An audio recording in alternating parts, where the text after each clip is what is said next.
Hi, welcome to the Rewind the Timeline podcast brought to you by thetimelinemachine.com. I am your host, the Timeline King. This is the show where we go back in time and take a look at all the anniversaries that have happened this past week, whether it's 10 years, 25 years, 35 years, 50 years, etc. So for this episode, this is episode 11, we'll be taking a look at all the anniversaries that have happened from June 11th all the way until June 17th. Okay, so let's go ahead and begin. So first start with June 11th. So this is 35 years ago, June 11th, 1988. We have the birth of actress Claire Holt. So Claire Holt, she's an Australian actress. So she's been on the TV shows Pretty Little Liars, The Vampire Diaries, all the spin-offs of The Vampire Diaries, the originals, legacies. What I saw her as, the first thing I saw was in the movie 47 Meters Down, which is a shark movie. So she co-stars in that movie with Mandy Moore. So both of them are underwater 47 meters down, and then there's like a shark that comes and tries to eat them. I thought it was a great fun horror movie. So I recommend checking that out. I think she's a good actress. She's obviously a pretty face. And Vampire Diaries is also good if you want to check that out. So yeah, happy 35th birthday to Claire Holt. Now let's move on to the next one. This is also June 11th. This is 10 years ago, June 11th, 2013. We have the Mickey Mouse short Get a Horse. So this was first debuted at the Anarchy International Animated Film Festival. So and this was yeah, so this screened over there first, and I think it made its debut in theaters, I think later that year with the film Frozen. So yeah, it got a wide release with Frozen. So, and this one, they deliberately model it off of the old 1920 shorts, so a lot of like the original Disney animation, like Steamboat Willie. So this is kind of like a love letter to that. What is really notable about this one, like two things. The First, it's the first appearance of Oswald the Lucky Rabbit in a Disney cartoon in 75 years. So Disney lost the rights to Oswald the Lucky Rabbit. Like, so Walt Disney created Oswald, right? But then he was working for Universal at the time. So Universal got to keep Oswald when Disney went and started his own studio, the Walt Disney Company. Now, so Oswald was then owned by Universal. Universal's used him in a bunch of shows. So Oswald went and I think it was like around 2004, like Disney was able to get the rights back to Oswald, and this is like the first cartoon that he's appeared in. So it's kind of like, hey, he works with Mickey Mouse. Now, sadly, Oswald hasn't really appeared that much since then. You know, not a lot of popular characters. Nobody but really animation buffs and historians would know who Oswald is. But I think I think this is definitely, if you're gonna do a throwback to the 1920s cartoons, it's good to have a character like Oswald. The second thing that's notable about this cartoon, Get a Horse, this is the first Disney film, like whether it's a short or feature length, to be directed by a woman. So I think cartoon film, like animated film. So and that's really and I thought that was really amazing. Wow, like so Disney as a company at the time the shorts was made, they've been around 90 years, and they and this is like the first time that they've given a woman full power to direct. I don't think that this has happened afterwards because I don't think that there's been any other like short or feature length film where it's been entirely done by a woman. There's been a couple where like women have co-directed, but this is the only one where like the woman was the sole director of it. And I like the short. This is a good short. It's available on Disney Plus if you want to check it out. And yeah, happy 10 years to Mickey Mouse's Get a Horse. Okay, so let's move on to June 12th. So this is June 12th, 1988. This is 25 years ago. We had the release of a few major films. We had Can't Hardly Wait, which is a teen comedy. Jennifer Love Hewitt is in that one as a Seth Green. Then we have the High Art, which is which is an LGBT film that stars Ali Sheedy and Radha Mitchell. And then we have the action movie 6 Days, 7 Nights, which is which stars Harrison Ford and Anne Hatch. So Harrison Ford was like 50 at the time, but but hey, the dude can still like perform good action. Now, I really can't recommend any of these movies. I don't think any of them are like great films. But I thought like, hey, they're all like kind of like somewhat enjoyable. So Can't Hardly Wait is currently available on HBO Max if you want to check it out. High Art and the other one, 6 Days, 7 Nights, they're both available on Hulu if you want to see that. So yeah, hey, check it out. Relive that '90s nostalgia. High Art would probably be a good movie since June is Pride Month to check out. So yeah, happy 25 years to these three films. Okay, let's move on to 10 years ago. This is 10 years ago, June 12th, 2013. We have the release of the film This Is the End. I saw this movie when it first came out. I liked it honestly. I thought it was a really good, really funny movie. It didn't get critically it wasn't received well. It got kind of panned, but I'll tell you what it's about just so you can have a basic understanding of the premise. So This Is the End is about all these actors like Seth Rogen, James Franco, Jonah Hill, Danny McBride, and then Craig Robinson. So Jay Barenthal. So these actors, like real life actors, they're all playing themselves in a movie, and in this movie, they're throwing a party when the apocalypse hits. Like it's literally the apocalypse from the Bible, and all these actors who are playing themselves, they have to try to survive this like biblical event that's going happening around them. So you get like you get a couple of cameos from like a lot of great other Hollywood actors. So Emma Watson is in this movie. I think she's hilarious. Yeah, and lot of other actors as well. So I would definitely recommend checking this out. I thought it was a funny movie. I liked it. It's currently available on Netflix. So, but you kind of have to know what you're getting. It's definitely the Seth Rogen style of humor. So if you like Seth Rogen's other movies, you're probably gonna like this. If you're not a fan of Seth Rogen in general, then maybe don't recommend checking this out. But yeah, anyway, happy 10 years to This Is the End. All right, let's move on to June 13th. This is 50 years ago, June 13th, 1973. We have the release of Battle for the Planet of the Apes, which is the final movie in the original Planet of the Apes franchise, the first five movies. Now everybody knows the original Planet of the Apes, which came out in 1968, and it has that very iconic moment where Charlton Heston's character George Taylor he discovers the Statue of Liberty, and then he realizes that he's been on Earth this whole time. This alien planet, what he thought was an alien planet filled with talking apes, is now he realizes this is his home thousands of years into the future. So yeah, and I gotta say, like, that is like such a very sad moment for the character, and it is like one of the most iconic film moments of all time. So, and I always knew about like the original Planet of the Apes, but it was surprising to find out that there were actually sequels, and a lot of those sequels didn't get like as much recognition because I mean honestly they're not as good movies as the original is. So you have like Beneath the Planet of the Apes, yeah, Beneath the Planet of the Apes. Then you have Escape from the Planet of the Apes. Then you have what was it, Conquest of the Planet of the Apes, and then now this is the last one, Battle for the Planet of the Apes. So this is like the final war where like it's I guess first I should explain like how this movie kind of fits in. It's sort of a prequel, and by sort of it's like okay, so so I guess I'm kind of spoiling this a little for you. So in Planet of the Apes, right? So the original Planet of the Apes takes place in the far future. In Escape from the Planet of the Apes, the far future Earth is about to be destroyed. So these apes travel back in time to modern day Earth in the 1970s. So now everything from Escape, Conquest, and Battle, they kind of follow this like alternate timeline.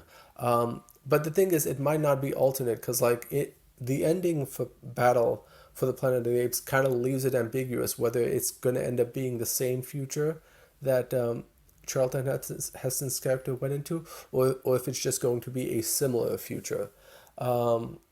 But yeah, I mean, just getting into continuity is just like very, very complicated with the Apes franchise. But so anyway, so with this movie, it's like they kind of show that hey, this is a similar future happening. Apes and humans are at war, and now the apes kind of have to like lead this war against the humans, and then try to like battle for supremacy.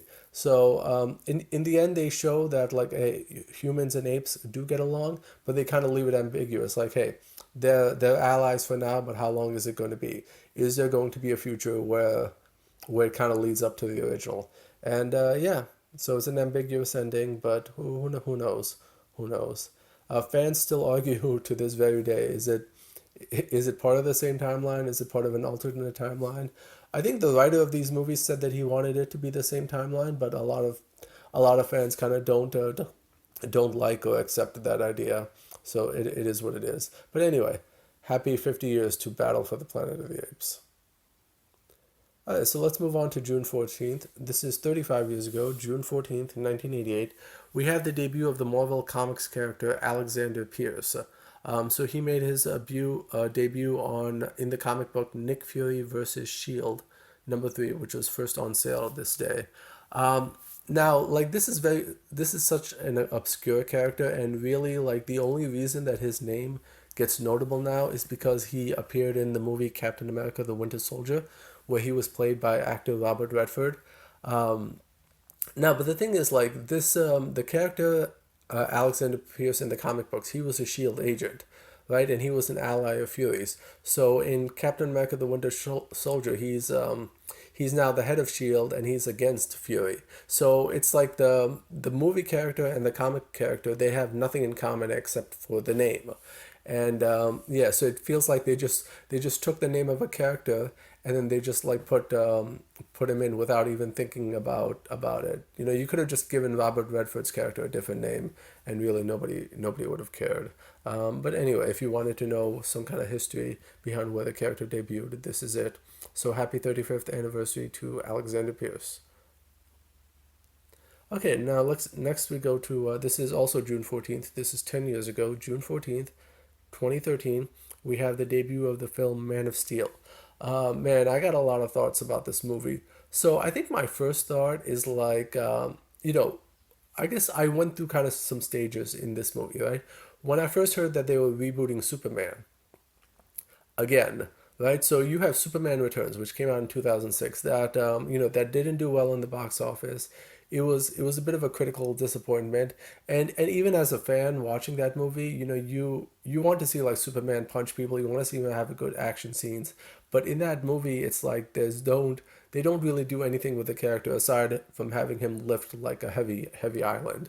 So but I generally dislike the idea of reboots and like going back in time and doing the same thing over and over again, and especially like Man of Steel when it was first announced this is going to be an origin story. This is going to go back in time. I'm like, man, how many times have we seen this? We saw it in the Christopher Reeve Superman, Smallville, the TV show. That was like 10 years of Superman's origin, and then now we get to Man of Steel. It's like, okay, you're gonna do the exact same thing again. Like, how can you make it any different or unique? Um, Now, but then as more kept on coming about the film, then my initial disinterest waned, and I started becoming like more interested and enthusiastic. So when they cast Henry Cavill as Superman, I was like, wow, this guy looks a lot like Christopher Reeve. Like, he definitely looks like what you expect a young Superman to look like. And I saw him in the movie Immortals, like around the time that he got cast.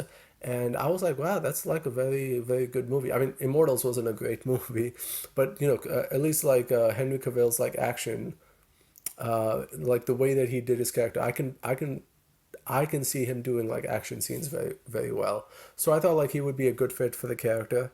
And then then we get to like the trailers, which they had like a very somber tone, and it really made you feel like this is going to be like a very gripping movie.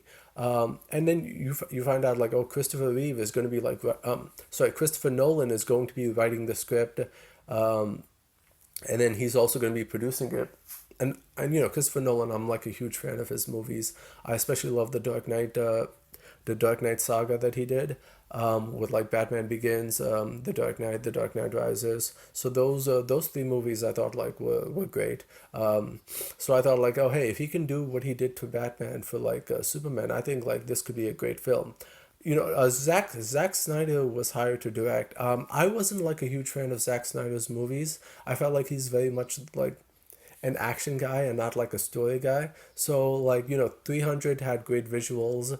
Story was like eh. Watchmen again, great visuals. Story was like eh. So, but I felt like if you could have Zack Snyder's visuals and Christopher Nolan's storytelling, I feel like you can really have the best of both worlds, and you can really turn this into a great movie. And that's ultimately what I was expecting for like for Man of Steel. That oh hey, we were finally gonna get like a good Superman movie. You know, that felt like it was gonna be dark, but it was gonna show like hey, Superman's gonna be like a hopeful person.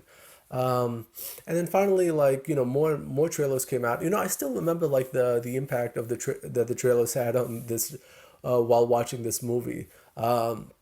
Like I think what was it that I was seeing? It was like probably Star Trek Into Darkness, and then or maybe one of the Hobbit movies. You know, you had a yeah, definitely the first Hobbit movie. You had the Man of Steel trailer came out, and then everybody in the audience was like clapping afterwards. It's like I've never seen that kind of reaction for like another for a trailer, like before that or after that. So like the trailers for this movie were really great, and they were really something that like made me get excited, made me want to check it out. And then you know, imagine my disappointment. Like, you know, is the movie bad? No, it's not that bad, but it's also not that good either. It's like you know, it feels more like a Zack Snyder movie than it does a Christopher Nolan movie. And you know, there's a you know it tries to do like that thought provoking stuff, like you know, it tries to do like a deep introspection for the character, but I don't really feel like it goes all the way towards that. It doesn't really get yeah, you don't really get like the vibe of his character. You don't really get like, okay, why is he making these decisions? Why is he doing that? And the movie just goes for like being loud and flashy, and uh, and I think you know maybe it was part of the marketing that kind of like you know put me in this bad state, because like hey, I had these expectations for this movie. I wanted it to be something good. So, but you know, it's like I was going in expecting one kind of movie, and I got out getting something else. Um, yeah, I liked it better than Superman Returns. Like, you know, don't get me wrong. So it's definitely better than that. I felt like the action was good, but I also feel like this movie just goes a half hour a little too long. I feel like you could have ended it right before the Zod fight, and I thought, okay, yeah, this would have been a decent movie. This would have been okay. But then when you kind of go into that Zod battle, I kind of feel like the movie kind of just goes a little down, because then it just like bombards you with action, and it's like we've already had plenty of action in the movie. Like, you know, he's been fighting these Kryptonians like this entire film, and I'm like, you know, okay, that's enough. Now it's just like, oh my God, this is like keep when is this going to end? Now there is a big controversial part about the movie. So at the end, yeah, I'm gonna spoil this for you. So, so at the end, him and Zod are fighting, right? And then Zod is about to attack like a family in at a train station. So Superman decides like only way he can stop it is by breaking Zod's neck. Now a lot of the fans like hated this because they didn't feel like it was in Superman's character to kill. Um, now personally, I didn't hate that decision, just because you know like being in that option, you know, you can kind of understand like okay, this is Superman's only option. He can't you know he can't do anything but kill Zod. He can't obviously let a family die. So but the problem with that though is like you never set up that killing is a big deal for him. So it doesn't feel like oh hey, he's breaking his rule. Like with let's say with Batman Begins, right? Like, you know, Batman's whole arc is like, hey, I don't like killing people. So that one is stressed like repeatedly throughout the movie. So, but whereas with Man of Steel, you don't really get like, oh hey, I'm not supposed to kill like I don't like killing. So that's why when at the moment where he does kill and he's like, oh, he's really angry about it, you don't feel that impact because just because okay, he's we never got that emotion from him. And yeah, and I don't know. It's yeah, it was just something. And then there was another part in the movie that's also controversial with fans. So you have the part where so there's a tornado happening in Kansas, right? This is a flashback to Superman as a teenager. So they're driving on the road, and then just a random tornado appears. And then Pa Kent, Superman's dad, Jonathan Kent, he yeah, he just he goes to get a dog from the car, and then he gets swept up in the tornado, and then he tells his son, he tells Superman, like, Superman has all this powers, could instantly go and save him, but he tells him, no, no, no, I don't want you to go and save me because I don't want you to expose yourself. And Superman just sits there and doesn't do anything. And yeah, it didn't really sit right for me because I didn't feel like it was in Superman's character to let anybody die just because to stop exposing himself. And yeah, and a lot of yeah, and it really felt like a lot of the movie, it and I think that was basically the problem that a lot of fans like myself had, because it didn't feel like this Superman kind of acted in character for what you would expect Superman to act. Um, and I think that movie, and I think overall, like, this movie did do a poor job. So I'd probably give it like a seven out of 10. Um, but yeah, and but I gotta say, I mean, like, one thing this movie did do, it kind of jump started the DC extended universe, and now even 10 years later that it's going with the Flash. I mean, there's some reports about what's going to happen after the Flash, where, like, I haven't seen the Flash yet by the time of this recording, so I can't tell you. But Flash kind of does revisit Man of Steel. It revisits like Zod's attack on Earth, and yeah. So I don't know what's gonna happen like post Flash, how the DC universe will get rebooted or whatever. But yeah, it goes to show Man of Steel kind of just like started all of this, and this is yeah, this is like the movie that, for better or worse, we kind of owe to this. So yeah, so I guess happy 10 years to Man of Steel. So nothing else to say about Man of Steel. Let's go on to June 15th. This is 50 years ago, June 15th, 1973. We have the birth of actor Neil Patrick Harris. So Neil Patrick Harris he's famous for a lot of stuff. So his biggest roles, Doogie Howser. He played the title character on Doogie Howser, and then he was also Barney Stinson on How I Met Your Mother, which is the show that I personally loved all the way up until the ending. If we just discount that, and then he was also Count Orloff on a series of unfortunate events, which is on Netflix. Also a bunch of other stuff. Doctor Horrible's sing along blog, a great thing. I recommend checking that out. And the Harold and Kumar film series, also great. So I think, hey, this is an overall great actor. He's definitely good at like the comedic stuff. Definitely good at the yeah, definitely good at the comedic stuff. Definitely great at being Olaf. So I think, like, hey, and the dude, even though he's 50, he looks great.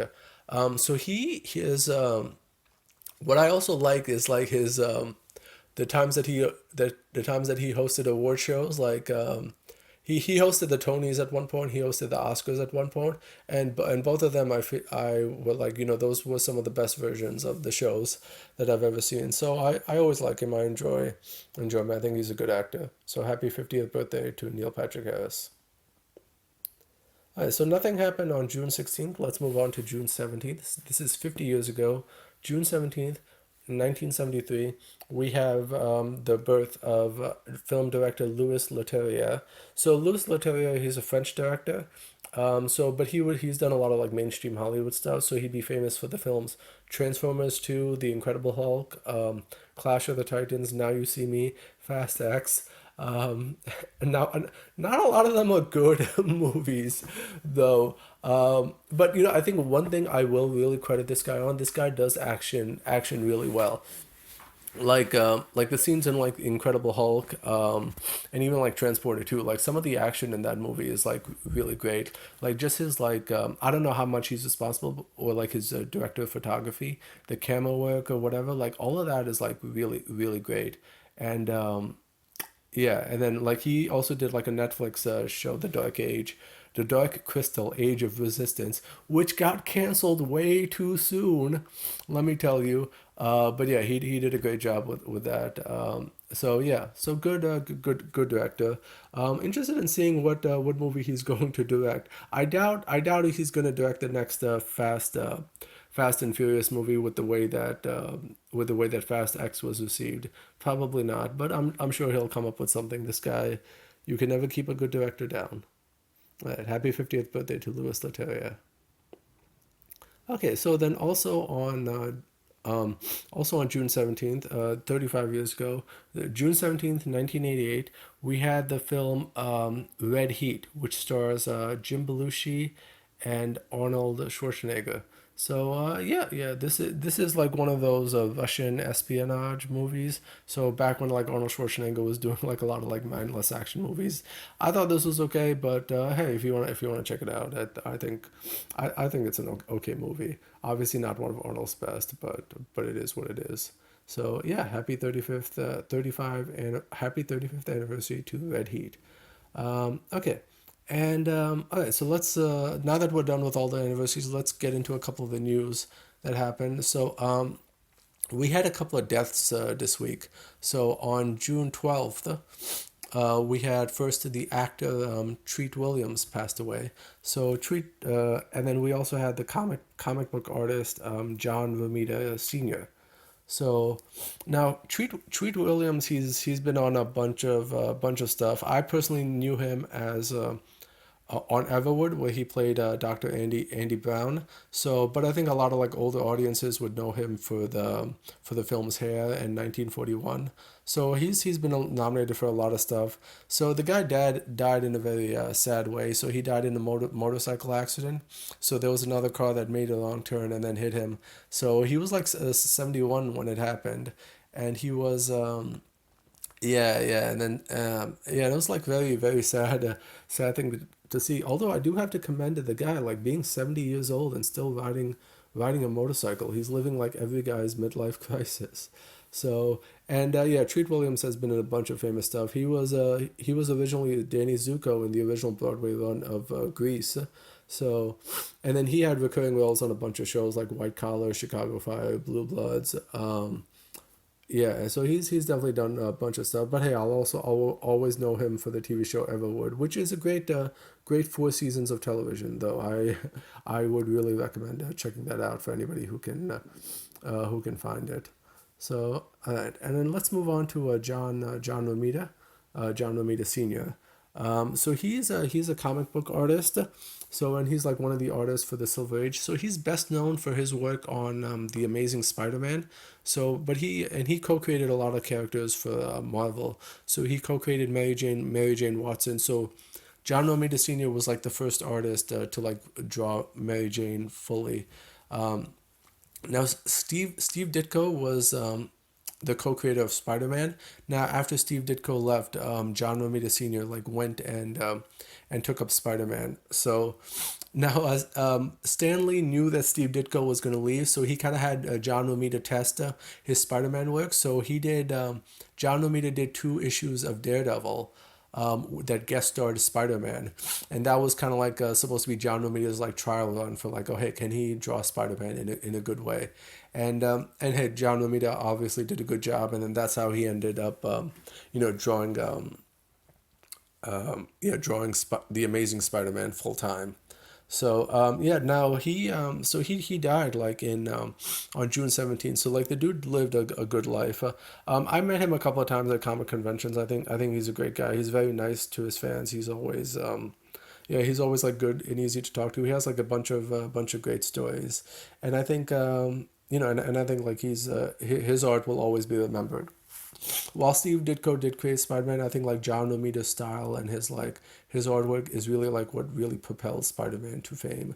And we can't always also forget like John Romita co-created The Punisher, co-created Wolverine. So he's done like a lot of like famous comic characters. So and he's like worked with Marvel like for decades. So he's definitely like one of the notable names, and he's definitely is like somebody that we will remember like for years, like whether he's alive or not. So his son John Romita Jr. is still working in the business. He has a much different style than his dad. So, but I think John Romita's Junior's books are also very good and has like a very interesting art style. So yeah, hey, I would definitely recommend. Hey, for anybody who hasn't like read the old books, I would definitely recommend going and checking it out and like seeing what it is. I'm trying to think of like what other characters that he's created, like yeah, Rhino, Shocker, Kingpin, um, George Stacy, a lot of like famous Spider-Man villains. So oh yeah, and he did the famous Death of Gwen Stacy issue, the night that Gwen Stacy died. So he's been in a lot of stuff, and he was also like the artist of the Spider-Man newspaper strip from when it launched. So he did that. He had like a big run on that one. So yeah, and I would say like hey, good. I would say he's a good guy, great artist, and he was sadly missed. So, but thankfully he lived for 93 years. He lived a full life. He died in it. He died in his sleep.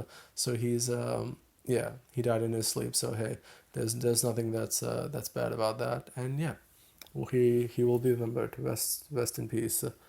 So, and then I can talk about a couple of movies that I got to see this week. Um, I saw the new Transformers Rise of the Beast. Um, Now Rise of the Beast, so it's a sequel to Bumblebee, right? So Bumblebee is set in 1987. Rise of the Beast is set in 1994. So, and this is also a prequel to the original Transformers. I know a lot of people think that Rise of the Beast is a reboot, but all official wording has said from the producers and directors says that it is a prequel. Now that being said, it's a prequel in the same way like X Men First Class is a prequel, or Star Trek Strange New Worlds is a prequel. It kind of just ignores continuity and just does whatever it wants, but it tries to be vague enough that it can like follow the original timeline. Um, Now I really liked Rise of the Beast. I was a huge fan of like Beast Wars when I was a kid. It's like it was actually my first exposure to the Transformers franchise when they aired it on Fox Kids. So I really liked Beast Wars, and I was finally excited to see that hey, they're adapting the Beast Wars to the big screen. Now, sadly, like the beasts themselves don't really get like a lot of screen time. It's really Optimus Prime's movie and like the human characters that are in it. But regardless of that, though, I hope that the Beasts do come back for another film, and then where they get more exposure, or there's like a spin-off Beast Wars cartoon or something. Um, but besides that, though, I thought that this was really good. It definitely gives like Optimus Prime a story arc, and it gives like some human interaction to the Transformers, which I definitely liked. So I can definitely recommend this movie. I would not say it's as good as Bumblebee, definitely not as good as Bumblebee, but it is on its own. I think it's a good movie, and I'm kind of trying to debate whether I liked this one better or the first Michael Bay Transformers better. Uh, I would say right now I would probably give the edge to this movie. I would say this is better, but it might change given a rewatch. So I would say it's as good as the original Michael Bay movie, or maybe just a little bit better. So yeah, check it out. Okay, and then next movie that I saw was Guardians of the Galaxy Volume 3. I've been meaning to see this for a while, just never got around to it. So, but I finally managed to check it out this week. Um, and yeah, I gotta say, just thumbs down for me. I know a lot of the internet considers this, one of the best Marvel movies ever, like the best MCU film since Endgame. But no, it's the only good thing about this movie is the flashbacks with Rocket Raccoon. Like those are really sad, man. Those are just like very heartbreaking to find out like in his entire history. But I feel like everything else, I think the movie is just like a big mess, like in terms of storytelling. Oh yeah. There's another scene that I like. There's a action scene in a hallway. That's also very good. But anyway, let's get back to what I don't like. Yeah, number one is, so the movie just runs too long. It's like 2.5 hours, but it really feels like 3 or 4 because it is so very stretched. I didn't like what they did with the High Evolutionary. So High Evolutionary is one of my like favorite villains in comics. So I really liked when they adapted him as in Spider-Man Unlimited. I thought like he was like the best part of that cartoon. But man, they turned him into a he in Guardians of the Galaxy Volume 3. High Evolutionary is just a villain who just like yells a lot. And then his Counter Earth is nowhere near as impressive as it was in the comics or the cartoon. So it's like a lot of that stuff turned me off. Um, yeah, and I kind of felt like his obsession over Rocket. It's like why now? Like Rocket's been free for like 20, 30 years at this point, but like why are you suddenly like going after him now and wanting to get him now? Like it didn't really make sense to me. Um, and also like so in this movie like Rocket discovers that he's a raccoon, or I guess he comes to terms with accepting that he's a raccoon, which which doesn't which I don't really get because like if Rocket's been on Earth in Avengers Endgame for like 5 years, so he would have never seen like a raccoon in that time. Like it doesn't. Or I guess maybe he wasn't on Earth the entire 5 years. So yeah, but yeah, there's just a lot of stuff that it doesn't. That I was just like scratching my head about. And also, I'm trying to think. Yeah, there's a lot of jokes in this movie that kind of like drag on a little too long. Like, oh hey, maybe they're funny for like the first 5 seconds, but they kind of just like beat you over the head with it, like to the point where it just kind of like stops being funny after a while. But yeah, I think Rocket's story is really good. I can't recommend seeing this in theaters. Maybe just seeing it on Disney Plus when it comes out, or maybe like check it out in theaters, but at matinee price. So like I did, I would say that. But yeah, otherwise I can't say like, oh yeah, this is a great movie. This is like one of the best Marvel movies. This is an okay film. I think I liked the first two Guardians movies better. I felt like they had better action to it. They had better heart to it. Um, but yeah, I don't. Yeah, I can't say with this movie that it's something that I would recommend. So yeah, I guess that's it. And anyway, that's it for the week. So not really much else going on. So yeah. So yeah, happy anniversary to all that stuff. So have a good rest of the week. It's Father's Day when I'm recording this. So happy Father's Day. Um, Happy Father's Day to everybody, and happy Father's Day to all the father figures in the world. Um, yeah. So happy everything to everybody. So we'll see you next week, and remember keep rewinding the timeline. Okay.